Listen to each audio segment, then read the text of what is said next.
Okay, welcome back. So in today's lesson, we'll essentially just be going over if statements, aka conditional statements, right? So the reason being why they are also known or also called conditional statements, it's because they are used to check if a particular condition is met. And if that particular condition is met, it then sort of displays or does some form of processing, right? But it does something, right? So you can basically think of it like this, right? So you're going to have if and then condition, right? And then so basically here, that's where the processing is going to be taking place. And then down here, that's basically going to be the end, right? The end of our if statement.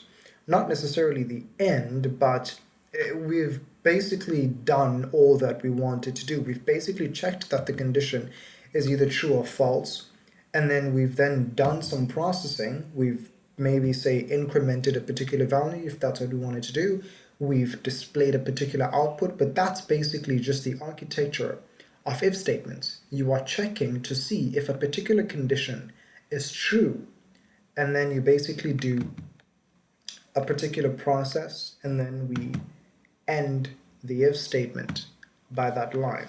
So let me just go up here and let's just do this and say if, right? If 5 is greater than 2, then not okay, not because we're already using namespace. Correct. I don't know. Correct. Let's just input correct, right? And so let's just run that.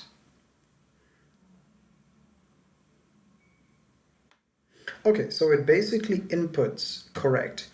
But what happens if, say for example, we are checking if 5 is instead less than 2? So basically it does nothing. Nothing outputs. Why? Because 5 is, it's not less than 2. 5 is greater than 2.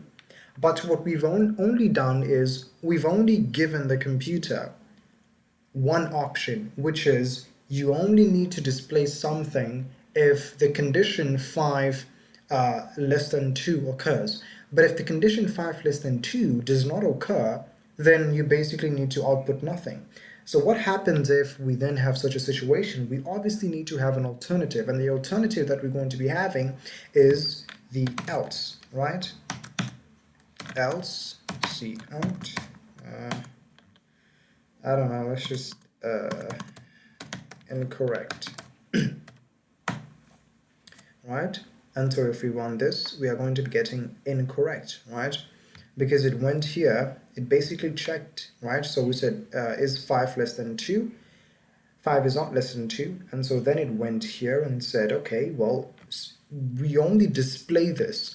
We only process this if and only if the condition is true. That's when we only process this line, the line that basically follows the conditional line, if the condition is true. If the condition is not true, we then will say else, right? So we then saying, well, if that is not true, then I want you to then output the following statement, which is incorrect. So that's basically just the simple if statements, right? But now what happens if, say for example, we are not only trying to see if a particular condition is true, but we also want to create a nested if statement, right? So basically, a nested if statement is a statement, no, it is basically, it is if statements which are, I would say, sort of like coupled together, coupled together, if I can put it that way, but it's if statements that are basically sort of encapsulated amongst another if statement. So let me make an example, right? Let me make an example real quickly. All right, so let's just say else if 5, if 5, let's just say if 5 modulus 2 is equals to 0, right, then it should output not an integer, right? Right,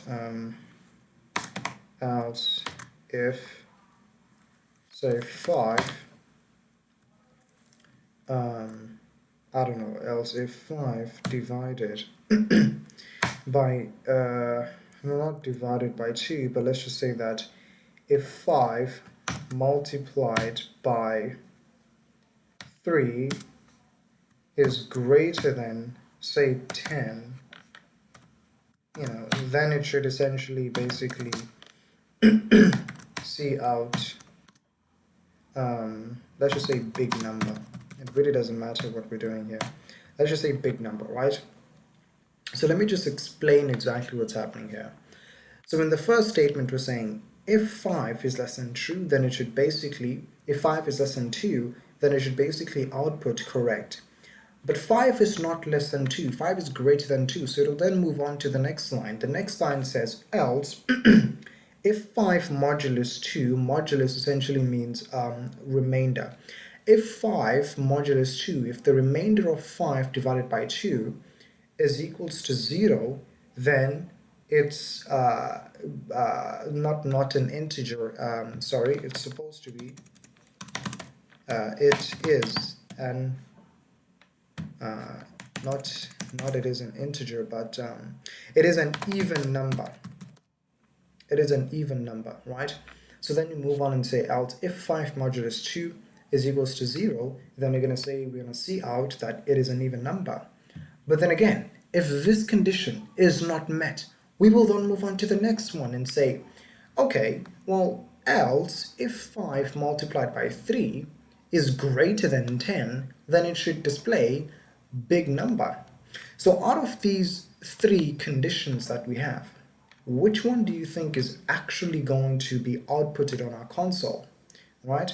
And the best way for us to find out is for us to run this program. Big number, right? Option number 3. Here it is. First option is 5 less than 2? No. So we will just ignore this guy. Second one is 5 modulus 2 equals to 0? No. Ignore this one again. We will then move on to the next one and say, is 5 multiplied by 3 greater than 10? Yes. 5 multiplied by 3 is equals to 15. 15 is greater than 10. So it'll then output big number, right? So that's basically if statements, nested if statements, right? So when they talk about nested if statements, or when they use these terms, do not get sort of like deterred away from exactly what they actually mean, because a lot of people in programming especially, they sort of like they get too hung up on the words and not exactly on the implementation on how this thing actually works, right? They get too scared by the words themselves and sort of lose focus on exactly the simplicity of the implementation of exactly what the word sort of describes. So that's basically nested if statements and just if statements in general in C++. See you guys in the next lesson.